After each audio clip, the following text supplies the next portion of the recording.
There's more to mime burlesque than you could ever imagine. I personally have not ever stripped as a mime. It may happen in the future, but that was what's your wildest burlesque character then? Okay, so I have not done that many burlesque acts. My focus has been more on immersive performance, but I would say that it's probably a tie.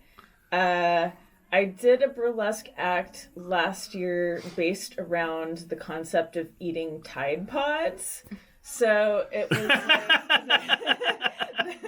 the persona was somebody who, the first song in the act was "I'm gonna wash that man out of my hair," and I was like pulling these 1950s style curlers out of my hair, and then the second part of the song was. It was a song by the band Babyland, actually, who I'm a really huge fan of. Right.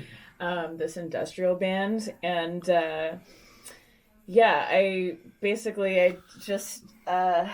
I reach into this thing with Tide Pods and I lick one and I start to get really excited and I start stripping and the act ends. This was in What the Fuck Lesque's one of their messy shows that they call Tarpapalooza. Nice. And basically the punchline of the act is like I dump all the Tide Pods on myself because I'm high from eating Tide Pods and then sploosh a bunch of water so I can get really clean. Did you foam at the mouth and all that? No, I don't actually eat the Tide Pods. No, but I mean, did you? I'm just trying to. No, but that's a good suggestion for if I ever do this act again. Well, let's go back because I've never seen you do burlesque. I've seen you dance. Okay. Okay. So and you started. I've seen you belly dance. Yes. But yes, that is what I do primarily. Yeah. Yeah. But you started when you were a kid. You were doing ballet. Yeah, well, as a kid, I did, ballet, tap, jazz. I did a little bit of folk dancing when I was a kid. When I got a little bit older, like into high school, I started picking up some stuff like swing dance, and I did modern. Right. There was a really good dance program at my high school, so I studied a little bit of modern dance too. So. Yeah, I'd been doing that pretty much my whole life, and then in the mid-2000s, there was a really big trend happening of Middle Eastern dance that was getting popular. Right. So right after I finished college in the mid-2000s, I started doing that. And like I also it was also now is that belly dance or is that a different type of thing? Okay, so the two terms are kind of used interchangeably a lot of the time. I'm ignorant to this. I'm stupid. So please educate me and probably half our audience. Yeah. Okay. So more or less the preferred term or terms with that are either Middle Eastern dance. Many dancers who perform that form also refer to it with the Arabic terminology, which is raqs sharqi, which basically translates roughly to dance of the East. Some other people who speak some other languages that encompass this dance form we'll sometimes call it Oriental dance or Oriental. Belly dance comes a lot from, to my understanding, a lot of the North American traditions of this dance. And at this point in time, there's like a little bit of a connotation with the usage of that word that there's been a certain level of like Orientalism that's reflected through the dance. So for people who don't know what that is, it's a certain level of exotifying or stereotyping of the Middle East and the regions who have this dance as part of their cultural vocabulary or social dance. It would be considered like, and it's a concept from the theorist Edward Said, basically. But Orientalism is basically the concept of exotifying people from that region in a certain way. Okay. So belly dance is considered to, by some people, have a little bit of a connotation of that, but most people who don't perform the art form like still use that term a lot of the time. And again, it has a lot of associations with like particularly how the tradition of that dance has evolved in North America. Right. You follow this, Hannah? You're following all it? It's kind of okay, confusing, but basically there's multiple interchangeable terms to refer to the dance. Right. So we, as the dance performers of it, will often say Middle Eastern dance because that not only encompasses what I referred to earlier as ruksharki or belly dance, where we wear the sparkly costumes, and there's a particular type of movement vocabulary that also was very influenced by Hollywood aesthetic. Even when it was developed in the Middle East, it was influenced by Hollywood aesthetic. So Middle Eastern dance can encompass that, and it can also encompass when we put some more authentic folk dancing into a dance set, let's say, or if there's a theatrical show that might have like folk references from dances like actually from the Middle East into that. So it's all kind of like mixed together when you use that term. So it's pretty much like we use most of the terms interchangeably. So how did you get interested in folk dancing or belly dancing or what, all of that?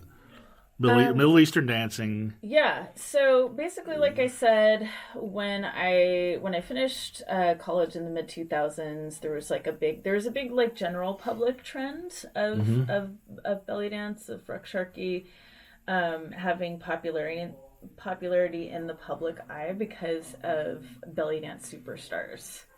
Right. So so that was kind of like another big time in the spotlight that belly dance was enjoying as a trend, kind of like how Zumba has for the past few years. Like it was also happening as like a fitness trend too, that people were just doing for fun and stuff like that. Would you ever consider yourself a superstar of the genre? I'm not a belly dance superstar. If I was, I would. I don't know too many. Be traveling the world and teaching workshops, all over the world. Was that a goal for you at some point? You were going to be the next superstar? I'm sure that I had a hope to get on that circuit, but that's it's sort of like a separate discussion about how complicated the belly dance economy can be. Like I said, there are folks out there who travel internationally, and they're from all over the world. So the culturally native instructors, like a lot of the instructors who are culturally from the MENA, Middle East, North Africa, and also like Turkey and Greece, also performs versions of this dance. Like the performers who are from those areas, for a variety of reasons, sometimes they don't often get as many opportunities to perform in their own regions. So a lot of them travel internationally and teach internationally. And then there's also like international performers from other countries who have excelled at this dance and are kind of like, they're also like on the competition circuit. Sure. And so they've gained, a level of fame and fans and things like that just from kind of being on the competition circuit, and they start teaching internationally. And they might go that route. But, there's plenty of dancers out there of this form who just kind of stay pretty regional. I've traveled a little bit over North America to perform. I have not yet made it internationally. I definitely have, hopes about that, just to go study. Now, is that a bias against Americans, or is that just? What do you mean, as far as maybe if maybe because you're American and you're Caucasian, that maybe they wouldn't want you. I don't know. That's actually not necessarily true. I don't know. The trend of kind of who gets international notoriety within this community as a global community has still been very much on kind of the body type in a lot of ways. Like the focus has been on people who are relatively fair skinned, usually have dark hair. Oh, okay. So sometimes, honestly, performers native to the culture don't always have as much recognition within this, and honestly, in particularly in North America, but all over the world, there are wonderful dancers who are people of color who don't, who haven't gotten the recognition to the same level. Okay. So, yeah, I'm just curious because I don't know. The aesthetic trend is actually as far as who gets hired is people who are pretty light skinned. So okay. That's interesting. It can vary a little bit. Like I'm hearing from dancers who actually work in the Middle East, like it varies a little bit. Maybe folks who work in like towards Lebanon and Turkey, the people who get hired, they like you to have kind of like this spray tan look, but like in Egypt, they're really fair skinned dancers. So, but yeah, it's you'd be surprised. No, I'm sure. Or not.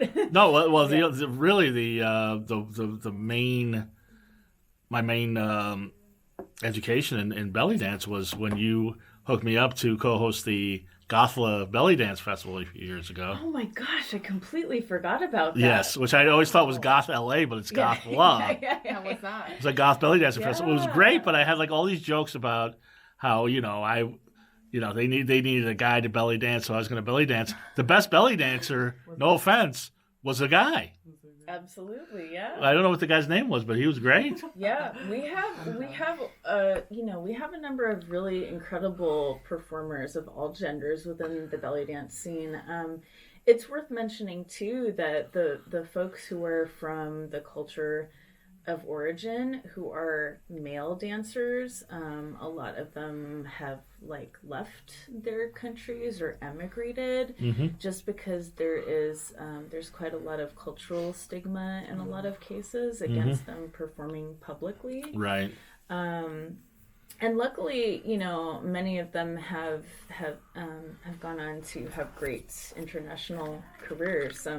Right now, I'm helping to work on hosting somebody who is originally from Iraq, who was in the Iraqi National Troupe, and he's an incredible dance performer. He performs the Iraqi style dance. He does Raqs Sharki. He learned all the folk dances because he was in the National Troupe, and he's a really amazing modern dancer, I believe, like modern contemporary style dancer. And he ended up emigrating to Sweden. But yeah, his name is Mohammed Hawaz, and he's an incredible performer. So there are a lot of incredible performers who are men and non-binary people now. Right. And the other thing about that too was I was dating a girl at the time, and she was like a born again Christian, so she was kind of weirded out about the whole goth scene. I'm weirded out that you dated a born again Christian. I don't know. You know what? I mean, let's high five each other under the table for people of religious orientations. But she thought goth was satanic, so she thought all goths were like Marilyn Manson. I'm like, ooh, no. Well, come with me to the belly dance festival. She's like, well, I like these goths, but whatever. It didn't. We hit it off, and just the whole thing was she was, we hit it off. She was great, but we just didn't. She couldn't get past the whole religious thing, and I didn't. I was like, whatever. My whole thing with religion has always been whatever works for you. If it works for you, fine. You're pretty chill, though. Yeah, well, that's what I'm saying. If it works for you, fine. That's I've got friends that are with every religious denomination, born again Christians, Jews, Muslims, Satanists, pagans, whatever, really? Agnostics, Buddhists, whatever. But whatever. It's so but she enjoyed it. She thought it was great.